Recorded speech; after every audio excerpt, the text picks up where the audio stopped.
മാനസരസിന് വൻകണം വിശപ്പ് സഹിച്ചവനെ പച്ചവെള്ളത്തിന് മതിലറിയാൻ കഴിയുകയുള്ളൊരു ചൊല്ലുണ്ട്.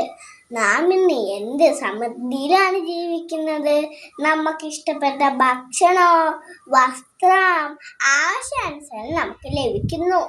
എന്നാൽ ഇതൊന്നും ലഭിക്കാത്ത ഒരുപാട് കുഞ്ഞുങ്ങൾ നമുക്ക് ചുറ്റും ജീവിക്കുന്നു. അങ്ങനെയുള്ള ഒരു ബാലന്റെ കഥയാണ് ഞാൻ ഇന്നിവിടെ പറയാൻ പോകുന്നത്. എന്റെ കഥയുടെ പേരെന്താണെന്നോ? ആഗ്രഹം. ഒരിടത്ത് ഒരു കൊച്ചു ഗ്രാമത്തിൽ ഓലമേഞ്ഞ ഒരു കൊച്ചു കുടിലിൽ ഒരു ബാലൻ ജീവിച്ചിരുന്നു. അവന്റെ പേരാണ് കുട്ടൻ. സ്കൂൾ ജീവിതം എന്താണെന്ന് പോലും അവൻ അറിഞ്ഞിരുന്നില്ല. കഷ്ടപ്പാടും ദാരിദ്ര്യമായിരുന്നു അവന് കൂട്ട്.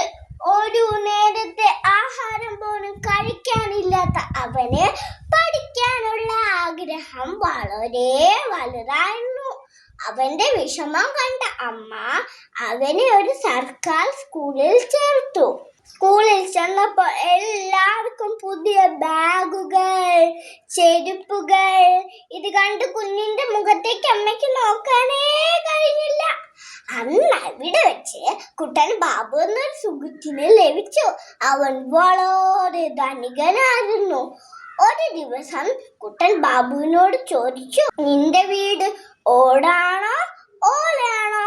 ബാബു പറഞ്ഞു, മാളികപ്പുറമുള്ള വീട്. കുട്ടൻ അതിശയത്തോടെ ചോദിച്ചു, എന്ത് മാളികപ്പുറമുള്ള വീടോ? അതെന്താ? ബാബു പറഞ്ഞു, നീ അങ്ങനെയുള്ള വീടൊന്നും കണ്ടിട്ടില്ലേ? ഒരു ദിവസം ഞാൻ എന്റെ വീട്ടിലേക്ക് കൊണ്ടുപോകാം. അങ്ങനെ ഒരു ദിവസം ബാബു കുട്ടനെ കൂട്ടി തന്റെ വീട്ടിലേക്ക് യാത്രയായി. വീട് കണ്ടതും കുട്ടൻ ഞെട്ടിപ്പോയി. അയ്യോ, ഇതെന്താ കൊട്ടാരം പോലെ ഉണ്ടല്ലോ. അങ്ങനെ അവർ വാതിൽ തുറന്നതും കുട്ടൻ പേടിച്ചു പോയി. കുട്ടൻ നോക്കിയപ്പോൾ അങ്ങനെയുള്ള മറ്റൊരു വീട്. അതിൻ്റെ അകത്ത് വലിയൊരു പട്ടിക്കുട്ടി. പട്ടിക്കുട്ടീന്റെ മുമ്പിൽ എന്താണെന്നോ? വലിയൊരു പാത്രം നിറയെ ഭക്ഷണം. ഇത് കണ്ട് കുട്ടന്റെ വായന്ന് വെള്ളമൂറി. ഒരു ദിവസം സ്കൂളിൽ ടീച്ചർ എല്ലാവരോടും ആയി ഒരു ചോദ്യം ചോദിച്ചു. നിങ്ങൾക്ക് ഭാവിയിൽ ആരാവണം? ഇത് കേട്ടതും കുട്ടൻ ഉറക്കെ വിളിച്ചു പറഞ്ഞു, എനിക്ക് ബാബുവിന്റെ വീട്ടിലെ പട്ടിക്കുട്ടിയായാൽ മതി.